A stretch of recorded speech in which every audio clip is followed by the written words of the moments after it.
Meus irmãos, eu quero cumprimentar a Igreja de Deus com a paz do Senhor Jesus. Quero te convidar a mergulhar mais um pouco no Pentateuco, agora no livro de Números. Eu quero te convidar para fazer uma oração nesse momento. Vamos orar? Glória a Jesus. Senhor, nosso Deus, nós queremos nessa hora pedir perdão do nosso pecado, porque nós sabemos que as misericórdias do Senhor são a causa de não sermos consumidos, porque as tuas misericórdias não têm fins e novas são a cada manhã. Senhor, fala conosco nesse estudo, nos visita de maneira profunda. Senhor, não nos deixa se rebelar, murmurar, se desviar do caminho. Nos ajuda, Senhor, a ouvir a Tua voz, mesmo nesse momento de quarentena, esse momento difícil, esse momento de dúvidas, de temor, de medos que a humanidade passa. Mas nós sabemos que essa crise ela não chegou no céu. O braço do Senhor não está encolhido. Nos abençoe, Senhor. Estamos com saudade da Tua casa. Nós te amamos, Senhor. Fala conosco. Nós oramos assim, visita a casa do meu irmão, da minha irmã, atendendo às suas orações, à sua necessidade. Nós oramos no nome de Jesus. Amém.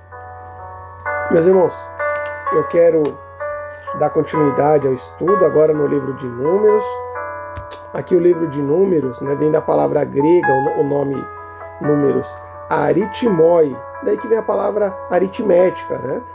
Mais uma vez, a nossa Bíblia, ela é traduzida, os nomes vieram da versão da Septuaginta, que é a versão grega. Porém, o nome desse livro no hebraico, da maneira que ele foi escrito, é Bamidbar. Bamidbar é no deserto. E é bem apropriado, pela história, pelo que ocorre, o povo ali no deserto, as suas caminhadas, o seu percurso. E eu queria mostrar para os irmãos, mais uma vez, o capítulo 1, versículo 1. O porquê é dado esse nome, no deserto, ao livro. Ele sempre dava um nome daquilo que se referia ao primeiro versículo. E diz assim: no segundo ano, após a saída dos filhos de Israel do Egito, no primeiro dia do segundo mês, falou o Senhor a Moisés no deserto do Sinai, na tenda da congregação, dizendo. Por isso que veio o nome no deserto. O autor é Moisés, a década aproximadamente 15, 13 a.C., e o local foi no deserto. Meus irmãos, o Paul House ele dá o nome desse livro de O Deus que Dirige. É interessante porque quando era para o povo andar, ali a nuvem ela se levantava e passava a andar. Aí o povo sabia que devia desmontar o tabernáculo, a sua barraca, a sua tenda e caminhar. Então é bem propício, esse título que ele dá, O Deus que Dirige, no início, trazendo essa questão da direção de Deus, que o povo não andava segundo o que havia na cabeça deles, mas segundo a direção do Senhor. Uma coisa que é curiosa, o capítulo 1 há um censo, há um censo de quantas pessoas ali estaria apta à guerra. E daí que vem esse nome Números, da versão da Septuaginta. No capítulo 2, do capítulo 1 até o 4, os irmãos vão notar uma coisa interessante. A questão da ordem. Deus, o nosso Deus, é um Deus ordeiro. E tudo é colocado no seu devido lugar. Há uma ordem de coisas, uma sequência, o que cada um deve fazer, quando fazer, como fazer. O nosso Deus é um Deus de ordem, é um Deus de organização. Ele coloca ali o dever de cada tribo, em cada lugar, cada tempo, qual que é a localização, aonde a tribo vai acampar ao redor ali do tabernáculo. Então é muito interessante que Deus ele tem um lugar para cada um. Deus tem um lugar para você na casa dele. Ele sabe qual é o seu lugar. Ele sabe o lugar exato aonde te colocar. O Criador do universo não errou, em te escolher. Ele te colocou no lugar certo. Louvado seja Deus. Se você tem dúvida de onde é seu lugar, saiba que Deus ele não erra. E ele te colocou no lugar certo. E eu queria falar um pouquinho do livro. Ele fala sobre leis de purezas. Ele fala sobre a lei do nazireado. no capítulo 5,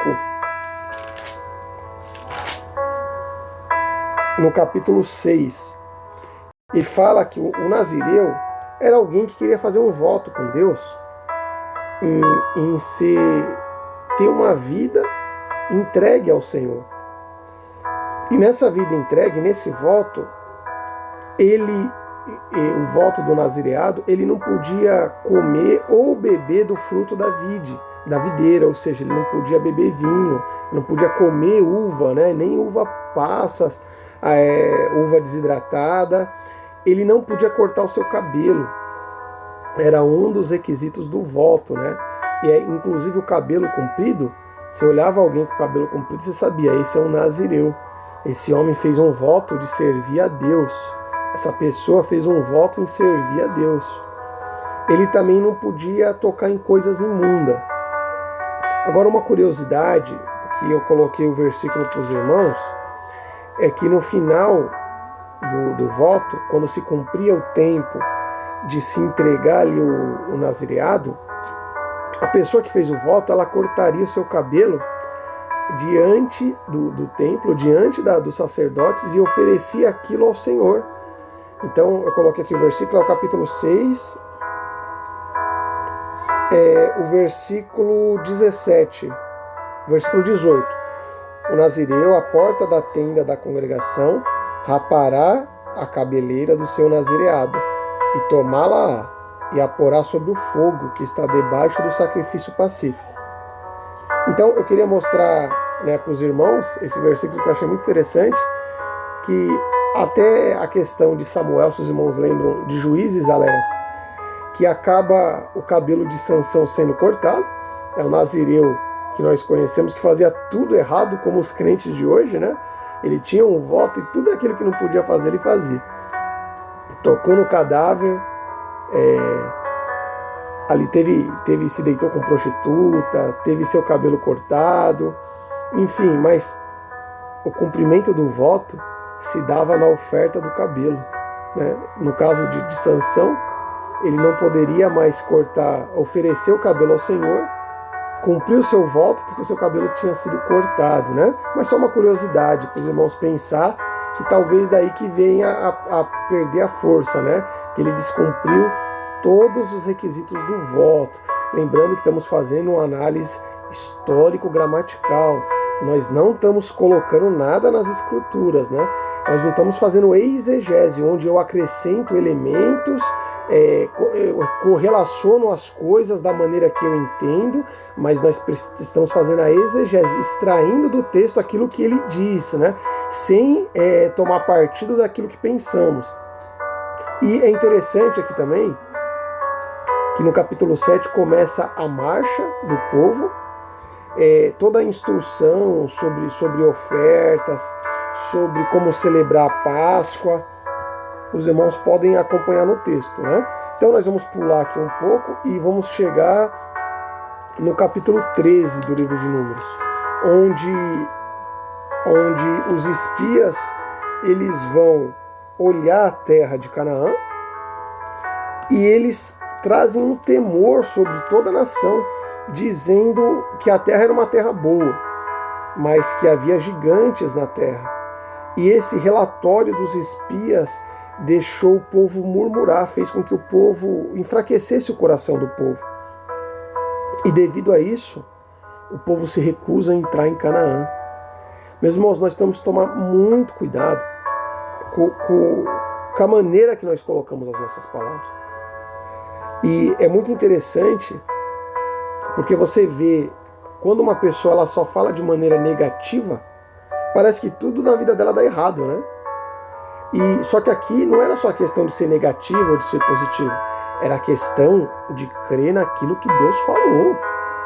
Se Deus tem uma promessa para a sua vida, se Deus falou com você e você só vê coisas negativas, né? Você não está crendo, você está sendo incrédulo daquilo que Deus te prometeu. Não alongando aqui o capítulo 14, há uma sedição e ali Deus ele condena as pessoas. Deus ele permite que o povo comece a dar a volta ao deserto para não entrar na terra na terra prometida, porque havia da parte do povo uma grande murmuração.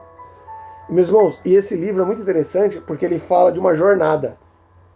E a Bíblia, várias vezes, ela nos coloca como se tivéssemos a uma jornada para a Nova Canaã, para a Nova Jerusalém, para a cidade eternal, para o céu. E nós estamos nessa caminhada. E o livro de Números mostra que o povo caminhou, mas caminhou de uma maneira murmurando, sem alegria, reclamando da liderança, reclamando do Senhor, reclamando da vida que tinha, do alimento, reclamando do sol, reclamando de tudo. E devido a isso, a maioria deles não entraram, não alcançaram a terra prometida, mesmo caminhando 40 anos no deserto. Olha que frustração. Imagina você caminhar 40 anos na igreja com Jesus e chegar no final da sua carreira, você não consegue chegar no alvo devido à questão da murmuração. Então toma cuidado. No capítulo 16, a palavra narra uma rebelião. Se juntou 3 príncipes do povo. Veja bem, 3 príncipes. Não eram ali pessoas que tinham pouco conhecimento, pessoas pobres. Eram pessoas ilustres. A Bíblia diz varões de renome. O nome dele era Coré, Datã e Abirão. E sabe o que eles falaram? Olha, o povo todo é santo. Não é só Moisés que é santo. Moisés está se exaltando, Moisés e Arão estão se exaltando, mas o povo todo é santo, a congregação é santa, e só vocês aí são líder. Meus irmãos, eles estavam atrás de ser líder, de querer dirigir o povo, de querer estar à frente, de status. Olha o que aconteceu. Quando Moisés ouve isso, Moisés cai sobre o seu rosto, a Bíblia diz, de temor. O que vocês estão fazendo?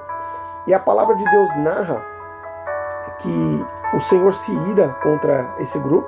Havia mais 250 varões com ele, varões de renome, pessoas ali que tinham funções importantes na sociedade. E resumindo, se os irmãos quiserem ler a história no capítulo 16, Deus condena o ato deles a ponto da terra abrir e eles descerem ao abismo vivos. Então olha que triste o juízo que eles receberam por se levantar contra a sua liderança. Meus irmãos, não tem conversa. Deus, ele não permite que a sua liderança ela seja envergonhada. Quando Deus coloca um homem num lugar, se você tenta tomar o lugar dessa pessoa, a queda ela é certa. Os irmãos sabem que, eu não sei se eu já comentei sobre isso em alguma oportunidade, Deus tem um zelo muito grande com hierarquia em todos os sentidos, profissional, principalmente eclesiástica, porque tudo começou, a queda do homem, a queda dos anjos, começou com o querubim que não respeitou a hierarquia de Deus. Então é muito grave essa questão da hierarquia. Tome cuidado, não se levante contra o seu líder, ore a Deus para tirar isso do coração. Caso isso entre no coração, tem que ser: me perdoa, tira isso do meu coração, me coloca no meu devido lugar. É melhor mudar de igreja, do que querer dar uma rasteira no líder. E continuando, no mesmo capítulo, meus irmãos, a Bíblia diz que há um novo tumulto. O povo viu que a terra se abriu, o povo temeu, e depois eles vieram, passou um tempo, eles reclamaram com Moisés: vocês estão matando o povo do Senhor. Sendo que não foi Moisés, o juízo veio de Deus. Vocês estão matando o povo do Senhor, falou para Moisés. E novamente veio uma praga sobre o povo, onde Moisés intercede, né, e morre nessa praga 14 mil pessoas. A rebelião começou com Coré, ele chamou Datã, chamou Abirão, morreram, mas continuou no coração de alguns. E mais uma vez se levantaram contra a liderança. Você vê como é grave? Parece que quando um se levantou, começou com uma pessoa. Ele contaminou Datã, Abirã, contaminou mais 250. Deus resolveu o problema, mas aquele testemunho passou para outros que se rebelaram. Olha como uma pessoa por causa de um sentimento de querer estar à frente do povo. Por causa desse sentimento, destrói muitos inocentes morreram devido à rebelião de um homem. Então, muito cuidado com essa questão. E em seguida, no capítulo 17, já que estava todo mundo reclamando, Deus falou, traz cada um, Moisés, pede para cada tribo trazer a sua vara. E foi colocada a vara ali, provavelmente o cajado, né? Como Moisés tinha um cajado. Colocaram diante da arca do Senhor. A Bíblia diz que no dia seguinte, a vara de Arão, ela floresce. Eu vou ler aqui para os irmãos. Fala aos filhos de Israel e recebe deles bordões, um pela casa de cada pai, e todos os seus príncipes. Aqui é 17, versículo 1. Versículo 5 agora. O bordão do homem que eu escolher, esse florescerá. Assim farei cessar sobre mim as murmurações que os filhos de Israel proferem contra vós. Olha que interessante o ensino desse livro ele traz. Quantas vezes a igreja murmura, agora eu vou trazer para os nossos dias, tá? A igreja murmura sobre a liderança, sobre quem está à frente. E aqui havia murmuração tão grande que Deus faz esse teste com o povo. Traz cada um, então, o seu cajado, né? A sua vara, a Bíblia diz, a sua vara, e foi colocado ali diante da arca. No versículo 8. No dia seguinte, Moisés entrou na tenda do testemunho, e eis que o bordão de Arão, pela casa de Levi, brotara, e tendo inchado os gomos, produzira flores e dava amêndoas. Então disse Moisés e trouxe todos os bordões diante do Senhor, e todos os filhos de Israel, e eles o viram e tomaram cada um o seu bordão. Então olha que maravilha. O testemunho, a prova da parte de Deus, daquele que ele colocou como príncipe, como líder, como pastor do seu povo, é que o seu cajado, que a sua vara floresceria. Então eu coloquei até uma foto aqui, lógico, é uma ilustração, mas de uma vara de amêndoa. Olha que bonito, a flor que bonita. Olha o fruto, a amêndoa. Não sei se os irmãos estão conseguindo ver. Eu vou riscar aqui então. Opa. Aqui é o fruto, né? E aqui as flores. Aqui tem uma outra ilustração de Arão, né? Segurando a vara que floresceu. Então, olha a beleza de Deus. Meus irmãos, o ministro que Deus colocou à frente do seu povo, o príncipe, ele dá fruto. A sua vara dá fruto. Então, quantas vezes eu vi os pastores orarem e o irmão que estava com a porta totalmente fechada, as portas se abrirem. Quantas vezes eu vi irmãos indo em médicos e não havia diagnósticos, ou havia um diagnóstico de morte, o pastor impor as mãos, orar no nome de Jesus e mostrando que ele tinha a vara que floresceu e a pessoa ser curada. Então, quantas vezes havia uma perturbação no lar e o conselho do nosso pastor salvou um casamento, salvou uma família, salvou um jovem. Essa é a prova que ele tem o cajado de Deus na mão, a vara que floresce, que dá flor e que dá fruto.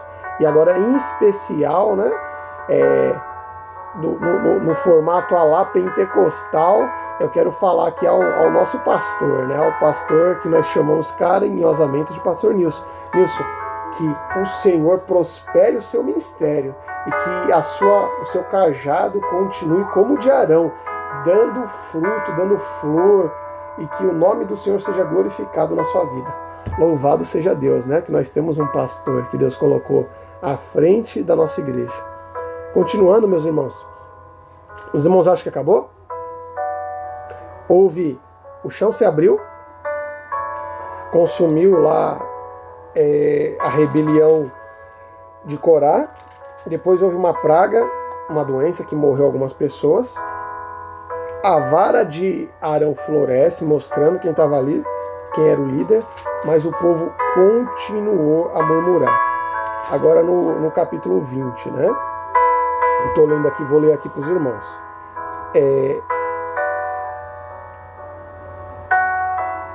Desculpa, meus irmãos, eu vou voltar um pouco. É isso mesmo, é o capítulo 20. O povo murmurou dizendo que não havia água ali no deserto. E não havia mesmo, né? O povo estava com sede, mas eles tinham o Deus que fazia chover pão do céu. O alimento deles caía do céu. Eles acordavam de manhã, estava ali, tinha brotado o maná. Né? Eles pediram carne, Deus enviou um monte de pássaros, codornizes, imagino eu como se fosse um frango que eles comeram ali. Eles foram sustentados no deserto, as roupas não se gastavam, né? Os sapatos dos pés não envelheciam. E eles estavam toda hora murmurando, reclamando, com saudade da escravidão do Egito. Imagine, no Egito nós comíamos pepino, cebolas, alho poró. Olha a reclamação do povo, tem cabimento? Eles eram escravos, eram chicoteados, alguns deles eram mortos. E eles reclamando, querendo voltar à velha vida. Será que nós fazemos isso? Eu vejo tanto a Igreja de Deus aqui nesse livro, meus irmãos, no sentido que nessa nossa jornada nós murmuramos demais. E vamos orar a Deus para não sermos assim, meus irmãos. E aqui Deus fala para Arão ferir a rocha. Aliás, Deus fala para Arão falar para a rocha. Só que para Moisés, né? Moisés e Arão. Porém, Moisés, naquela situação, Moisés já ficando ali deprimido com o povo do povo murmurar, né? Chega um momento que Moisés ele pede para Deus levá-lo, que ele não aguentava a murmuração do povo. Aí eu até vejo, fico imaginando a dificuldade da vida de um líder, quando a igreja toda está murmurando. E ali no capítulo 20, Moisés ele fere a rocha contra a orientação de Deus, né? E a rocha nós sabemos que ela apontava para Cristo, não é que a rocha era Cristo, obviamente, lógico que não, mas havia uma figura ali, aquela rocha profeticamente apontaria para aquele que seria ferido e traria à humanidade a água da vida que sacia a sede, né? Quem vem a mim nunca mais terá sede de novo. E Moisés, por ter desobedecido, por ter ficado irado e batido ali, ferido a rocha, Deus imputa a ele o pecado de não entrar, devido a esse pecado, né, ele não entrou na terra prometida. E o capítulo 21, mais uma vez o povo murmura. A Bíblia diz assim, 21, versículo 4. Então partiram do monte Or pelo caminho do Mar Vermelho, a rodear a terra de Edom. Porém, o povo se tornou impaciente no caminho. O povo se tornou impaciente. E eu quero perguntar para você, será que na sua caminhada cristã, na sua caminhada, nessa jornada para a terra prometida, você tem estado impaciente? A Bíblia diz que o povo falou contra Deus e contra Moisés. A impaciência nos faz pecar. A impaciência nos faz falar coisa que não se deve falar. Nos faz se levantar contra líder, contra Deus, murmurar, reclamar. Cuidado com a impaciência. A Bíblia diz que, devido a isso, Deus enviou serpentes ardentes que a sua peçonha picavam ali o povo e o povo morria com seu veneno. E para cessar a praga, né, Moisés ora a Deus e ele levanta uma haste. A haste seria uma madeira, como está aqui na figura. Vou mostrar aqui para os irmãos, né? Como está aqui na figura, ó. Ele levanta a haste e na ponta da haste, ali na ponta superior, ele coloca uma serpente, a imagem de uma serpente de bronze, né? E a Bíblia diz que o povo, todo aquele que olhava para a haste com a serpente de bronze, era sarado. E é muito interessante também, porque Jesus ele usa essa figura para fazer uma comparação. Veja bem, a serpente de bronze, ela não é tipo de Cristo. Mas Jesus faz uma comparação. Lá em João, no capítulo 3, ele fala, assim como Moisés levantou uma serpente no deserto, o Filho do Homem será levantado. E todo aquele que olhar para ele, né, será curado também, como ocorreu. Então aqui Jesus usa essa passagem no Evangelho de João, capítulo 3, para mostrar que ele também seria levantado e curaria o povo. Vamos continuar. Esse texto é muito interessante, meus irmãos. Eu coloquei aqui o título, né? O Deus que renova as suas promessas. Em Números capítulo 25, surge uma figura muito... Aliás, eu vou pular essa parte do capítulo 25, que é um conflito que houve com os midianistas e o povo venceu, né? Houve uma guerra, primeira guerra ali, o povo venceu. Mas Números capítulo 32. Números capítulo 32 surge uma figura um tanto enigmática, né?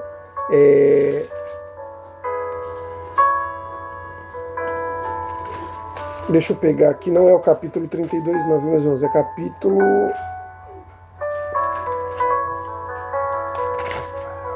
Será que eu errei aqui? Não, eu errei, meus irmãos, me perdoe. É capítulo 23, tá? 22, 23, 24. No capítulo 22 surge a figura de Balaão. Balaão não fazia parte do povo ali que estava no Egito, que foi tirado do Egito, da descendência de Jacó. E Balaão é tido aqui como um profeta de Deus. É interessante porque é uma divisão entre os teólogos. Alguns acreditam que ele era só um feiticeiro e que ele, sabendo ali do povo saindo do Egito, do que ocorreu, das grandes obras do Senhor, ele abriu o mar, as pragas, acredita que ele usa essa questão para fingir que ele conhecia Deus. Mas a maioria dos eruditos, e eu fico com eles, acredito que ele era realmente um profeta. Até porque no livro de Pedro ele fala de Balaão como sendo um profeta, porém ele se apostatou da fé, e nós vamos entender, né? A Bíblia diz que o rei Balaque, ele vê o povo vindo, né, em direção aos amorreus, aliás, em direção aos midianitas, e o povo já tinha destruído ali o Moabe, já tinha destruído alguns outros povos, já tinha vencido a guerra, e ele falou, eu vou perder, eu não vou conseguir lutar contra esse povo. Então ele pede para os seus servos ir até Balaão, que era esse profeta, pedindo para Balaão amaldiçoar o povo. E a Bíblia diz que Deus fala para Balaão não ir. Deus, quando chegam os mensageiros lá, fala, o rei está te chamando para amaldiçoar o povo que subiu do Egito. E Balaão fala, aguardai, porque eu vou falar com o Senhor meu Deus. E Deus visita ele de noite, talvez em sonhos, acredito eu, e fala para ele não ir. E ele dá ali a resposta, mas em seguida os mensageiros voltam no dia seguinte e falam, olha, o rei está pedindo para você ir, que ele vai te dar tesouros, recompensa. E ele fala que não vai, mas ele fala, eu não vou. Porém, deixa eu ver o que o Senhor vai falar. Deus já tinha falado para ele não ir. E ele insiste com Deus de novo. Aí ele tem um sonho que Deus fala para ele ir. Mas aqui Deus estava provando o coração dele. E quando ele vai, a Bíblia diz que Deus se ira, que Deus se indigna de ele ter ido. Porque Deus já havia dito que não era para ele amaldiçoar, porque aquele era o povo de Deus. E no caminho, a Bíblia diz que ele estava ali sobre a sua mula, e aparece um anjo no caminho, que tira a espada da bainha, aponta a espada para Balaão para matar Balaão. E eu vou explicar isso para os irmãos, né? Esse anjo foi enviado por Deus. O que Balaão iria fazer, o que estava no coração dele, era algo terrível, e ele fez. E nós vamos ver aqui na palavra de Deus. Se você ler o capítulo 22, versículo 22. Versículo 21. Então Balaão levantou pela manhã, baldou a sua jumenta, partiu com os príncipes de Moabe. Acendeu-se a ira de Deus, porque ele se foi. E o anjo do Senhor pôs-lhe no caminho por adversário. Ora, Balaão ia caminhando montado sobre a sua jumenta, e 2 de seus servos com ele. Viu, pois, a jumenta o anjo do Senhor parado no caminho, com a sua espada desembainhada na mão, pelo que se desviou a jumenta do caminho, indo pelo campo. Então Balaão espancou a jumenta para fazê-la tornar o caminho. Então olha que interessante. A Bíblia diz aqui que esse animal ele viu o anjo. Lógico, ali tem toda a permissão de Deus, né? Deus mostrando a loucura do seu profeta, que até o animal sabia o caminho, porém o profeta não sabia o caminho. Quantas vezes nós, como servos de Deus, conhecendo Deus, pessoas que ouvem a voz de Deus, erram de maneira vergonhosa, erram e caem em pecados terríveis. E os irmãos vão ver o que esse homem fez e por que Deus se acendeu a ira contra ele, porque o anjo queria matá-lo, né? E ele espanca a jumenta 3 vezes a ponto da jumenta falar. Então, versículo 28, então o Senhor fez falar a jumenta, o qual disse a Balaão, que te fiz eu que me espancaste já 3 vezes, né? Nós vemos que Deus, como soberano, ele pode fazer um animal falar, isso não tem, né, problema nenhum. Eu creio nesse versículo, não tenho dificuldade, né, em crer nesse versículo. Mas o interessante é a misericórdia de Deus, falando, você está errando, insistindo com ele, você está errando, não é isso que eu quero. E os irmãos veem que Deus dá sinais, né, que ele não estava naquilo. E a Bíblia diz, meus irmãos, que ele vai, que ele acaba não, no final das contas, não amaldiçoando o povo, ele abençoa o povo, né? Ele diz, benditos que te abençoarem, malditos que te amaldiçoarem. Ele fala ali para o rei, como eu posso amaldiçoar a quem Deus não amaldiçoou? Mas tem um porém. Aqui no capítulo 22 e 23, não fala o que ele fez de errado, né? Que estava no intuito do seu coração. Porém, no capítulo 25, a Bíblia diz que o povo cai num pecado terrível. Eles começam a se prostituir com as moabitas, e devido a isso eles começam a adorar Baal Peor, em um culto ali de prostituição, que oferecia crianças em sacrifício. Você já imaginou? Um servo de Deus oferecendo criança em sacrifício, se prostrando perante uma imagem, se prostituindo, fazendo um culto de prostituição, com mulheres que não eram ainda do seu povo, tudo aquilo que Deus não ordenou. E se os irmãos ler número capítulo 31, versículo 16, eis que estas, falando dessas mulheres, tá? Por conselho de Balaão, fizeram prevaricar os filhos de Israel contra o Senhor, no caso de Baal Peor, pelo que houve a praga entre a congregação do Senhor. No capítulo 25, então, essas mulheres que fizeram o povo de Deus se prostituir para adorar outros deuses, foi conselho desse profeta, de Balaão. Então, ele morre depois, tá? No final há uma guerra e ele morre.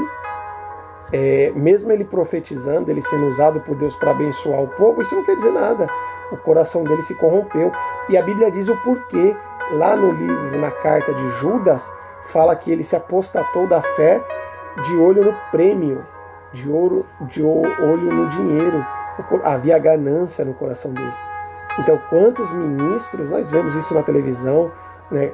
Dinheiro na cueca, ministros que se caem numa vergonha terrível, porque amam mais o dinheiro, desviam dízimo, pegam oferta, amaldiçoando assim o povo de Deus e se desviando do mandamento do Senhor. Aqui tem uma imagem, né?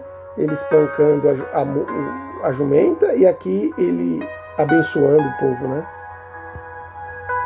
Meus irmãos, eu queria ler um versículo aqui, um texto em 1 Coríntios, no capítulo 10. Versículo 1. Ora, irmãos, não quero que ignoreis que nossos pais estiveram todos sob a nuvem, e todos passaram pelo mar, tendo sido todos batizados, assim na nuvem como no mar, com respeito a Moisés. Todos eles comeram de um só manjar espiritual, e beberam da mesma fonte espiritual, porque bebiam de uma pedra espiritual que os seguia, e a pedra era Cristo. Lembra que eu comentei com os irmãos? Entretanto, Deus não se agradou da maioria deles. Veja bem, não é de um ou outro, é da maioria deles. Razão porque ficaram prostrados no deserto. Ora, estas coisas se tornaram exemplos para nós, a fim de que não cobicemos as coisas más como eles cobiçaram. Então, você lembra que eu comentei com os irmãos? Corá cobiçou lá a liderança, né? Balaão cobiçou o dinheiro, os homens cobiçaram ali a prostituição com mulheres, Meus irmãos, isso não é do povo de Deus. O povo de Deus é um povo santo, é um povo separado. O povo de Deus é diferente. Não vos façais, pois, idólatras, como algum deles. Porquanto está escrito, o povo assentou-se para comer e beber, levantou-se para se divertir-se. E não pratiquemos imoralidade, como algum deles o fizeram, e caíram num só dia 23.000. Não, aqui no caso de Baal Peor, não ponhamos o Senhor à prova, como algum deles fizeram, e pereceram pelas mordeduras das serpentes. Nem murmureis, como algum deles murmuram, e foram destruídos pelo exterminador. Estas coisas lhe sobrevieram como exemplos, e foram escritas para advertência nossa, de nós outros, sobre quem os filhos dos séculos têm chegado. Aquele, pois, que pensa estar em pé, veja, não caia. A conclusão de Números é o Deus que espera a fidelidade. E eu te faço uma pergunta. Como que uma pessoa pode ser fiel a Deus se ela não é fiel com o seu irmão, não é fiel com a sua mãe, não é fiel no seu trabalho, não é fiel com o seu cônjuge, não é fiel com as suas amizades, não é fiel com a sua igreja, não é fiel com o seu pastor? A fidelidade a Deus, ela reflete a fidelidade humana. Ou ao contrário, um homem fiel, né, na vida profissional, na sua igreja, ao seu pastor, aos seus amigos, aos seus irmãos, à sua família, ao seu cônjuge, ele é fiel a Deus. Porque se você não consegue ser fiel nessas coisas, você não vai ser fiel a Deus. Deus espera de nós fidelidade. Não murmure. Tem crente que reclama o dia inteiro. Foi salvo, saiu do Egito, saiu da escravidão do pecado. Você tem um Deus que pode tudo, dono de todo o ouro, de toda a prata. E reclama o tempo todo, reclama do emprego, do chefe, reclama do pastor, da pregação, reclama do hino, reclama de tudo. Cuidado! Essas pessoas, eles não entraram na Terra Prometida. Essas pessoas, elas foram preparadas para o fogo. Então veja bem, quem murmurar, uma coisa é um lamento, né? A Bíblia diz que há um livro na Bíblia de lamentações. Senhor, por que aconteceu isso comigo? Uma coisa é um lamento, isso não é murmurar. Murmurar é você falar contra Deus. Então tome muito cuidado. Deus espera de nós fidelidade. Que Deus te abençoe, que Deus te guarde, e se Deus quiser, nós estaremos mais uma vez e nos encontraremos no livro de Deuteronômio.